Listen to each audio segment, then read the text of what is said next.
दोस्तों आज 28 मार्च को आपके राजस्थान बोर्ड कक्षा 12वीं में इंग्लिश लिटरेचर का जो पेपर है वो हुआ है।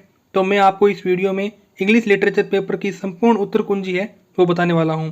तो जैसे कि आप देखिए senior secondary examination 2023 English literature. तो चलिए देखते हैं पहला प्रश्न। तो आप इसमें देख सकते हैं हमारे पास में सबसे पहले सेक्शन ए आया था जिसका पहला प्रश्न पैसेज का था। तो आपको क्वेश्चंस के आंसर देने थे। तो चलिए देख लेते हैं पैसेज क्या था।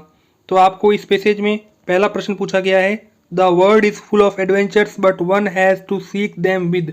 तो क्या है इसका आंसर? Open eyes. तो पहले का सी ऑप्शन करेक्ट होगा।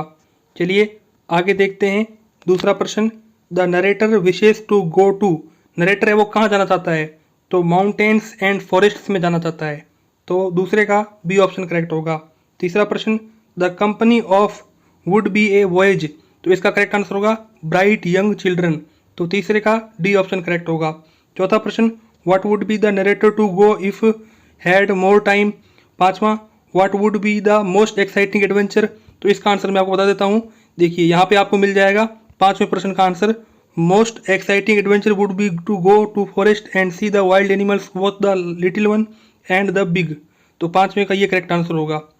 आगे देखिए हमारे पास में इस पेपर का छठा प्रश्न आता है how do human beings react if we dislike them. यानी कि मानव को यदि हम डिसलाइक करते हैं तो वो किस प्रकार से अपना बिहेवियर दर्शाएंगे।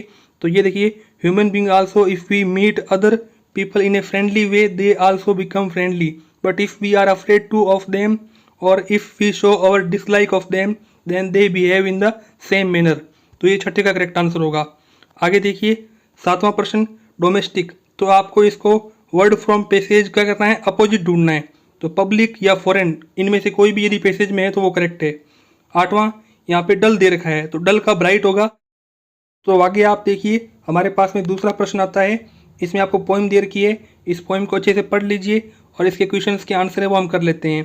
तो देखिए इस पोइम का पहला प्रश्न यहाँ पे रिक्सथान bent in the undergrowth means. तो इसका मीन होता है one couldn't see beyond a point. तो पहले का बी ऑप्शन करेक्ट होगा। दूसरा रिक्सथान way leads on the way indicates there are many roads ahead. तो दूसरे का ए ऑप्शन करेक्ट होगा। तीसरा रिक्सथान दे रखा है telling this with A Sai what is the poets mood. तो पोइट्स का जो मूड है वो क्या है? सैड है, रिग्रेट मूड है उसका। तो तीसरे का बी ऑप्शन करेक्ट होगा।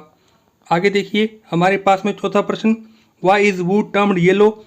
पांचवा what do the two roads in the poem mark the journey of life and the decisions we make. तो ये क्या है? दो रोड्स है। छठा देखिए फिर सातवां फिर यहाँ पे जो आठवां है ना इसमें सिमिलर वर्ड आपको चूज करना है from the point to separate and go in different direction. तो डाइवर्ज हो जाएगा। ठीक है। आगे देखिए हमारे पास में सेक्शन भी आया था। तीसरा प्रश्न ऐसे करना था बुक्स और ट्रू फ्रेंड्स अथवा में ए मेमोरेबल ट्रिप और टूर। चौथा Vishakha Vinod of class 12 government senior secondary school Kota speech write करनी थी an ideal routine for a student. तो देख सकते हैं मॉर्निंग असेंबली पे आपको ये स्पीच तैयार करनी है। इसी के अथवा में देखिए आपको यहाँ पर मैगजीन लिखनी है द इम्पोर्टेंस ऑफ को करिकुलर एक्टिविटीज़ फॉर स्टूडेंट्स। तो आगे आप देखिए हमारे पास में सेक्शन सी आता है। पांचवा प्रश्न any three library terms in about 40 to 50 words. पहला मेटाफिजिकल पोइट्री, दूसरा इंटीरियर मोनोलॉग, तीसरा स्ट्रीम ऑफ कंसिस्टेंस, चौथा एंग्लो इंडियन लिटरेचर। ठीक है। और दोस्तों यहाँ पे आपको पैसेज दिया हुआ है, इसके आंसर देने हैं। तो छठा है what was her only trade. सातवां write about Frau Frieda family. तो ये आपको दोस्तों उत्तर देने थे, ये आपका पेपर है। आठवां what was the family custom.